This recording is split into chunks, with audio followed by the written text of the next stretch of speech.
Daniel, looking at the state of the rental market, how's it going at the moment? The rental market is very strong. We had a very strong month in June, both for new managements brought into the company and lettings that we did achieve.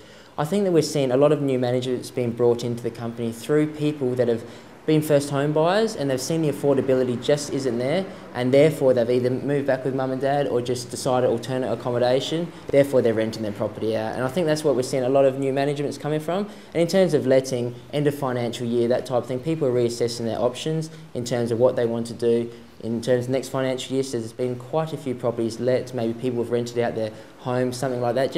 I've seen a couple of people, even just for a sea change, that just live in the eastern suburbs, just want to change for 6 to 12 months. But as I said before, anything priced between $200 and $500 a week, if it is in a good location, priced correctly and obviously marketed correctly, we will achieve a good price and find you a suitable tenant. Are there any suburbs which stand out as being quite popular for rental properties at the moment? Obviously I focus predominantly on the coastal regions, working from the Glenelg office. In terms of my area, I'm seeing West Croydon, a lot of interest there. We've seen good growth there over the last 2 to 3 years, and the rental is just creeping up with that growth. Also, another area that's very good in terms of median prices for rent and that is good in terms of affordability, lifestyle that it does provide, is Henley Beach. Henley Beach is one of the most prestigious seaside suburbs in South Australia, and we're seeing any property that's launched in that area seeing interest in the first 1 to 2 weeks and let very quickly with good tenants applying for them. How is the executive market going at the moment? The executive market is not as strong as it's been in previous years. What we're seeing through having conversations with relocation agents, they've actually informed me that this time last year they've been bringing 5 to 10 people in. This time this year they've brought 1 to 2 people. So we're not seeing as many people being brought in from interstate and overseas. Therefore the executive market has died down a bit. But saying that, it may take a bit longer. Obviously, when you're appraising the property, you just got to educate the landlord that it may take a bit longer to find you a tenant. But if we do get that person in the door, it just takes one suitable applicant to find you a suitable tenant for your property. The latest RP data report shows that South Australia had quite strong growth in the rental market over the past year. Why do you think this is?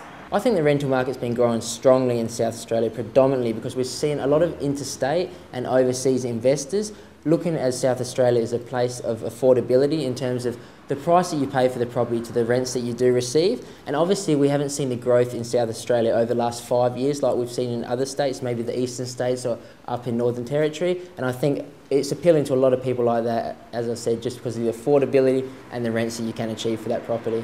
So based on all of this information, are there any tips that you want to leave with investors? There definitely is advice. In terms of property, you don't need the most expensive or most extravagant property to achieve a good rent return.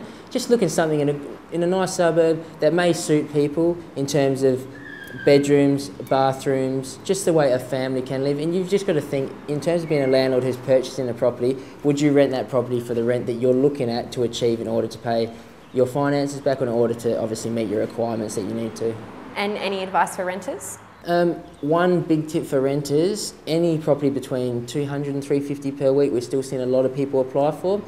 What you need to do in terms of when you do submit applications, make sure phone numbers are clearly visible and people are contactable, because situations that we do see happening quite often, but not as often as it has happened previously, is that they've given us details and with not phone numbers, obviously we have to chase up the numbers, therefore your application could be delayed 24 to 48 hours, and that may be the difference in securing the property to not securing the property. So just make it easy for us as agents to contact obviously relevant references and contact anyone we need to in relation, and make sure that the references, maybe not your property manager because they deal with this every day, but make sure your employer is aware that we are going to call them so they're not surprised when they get that type of thing.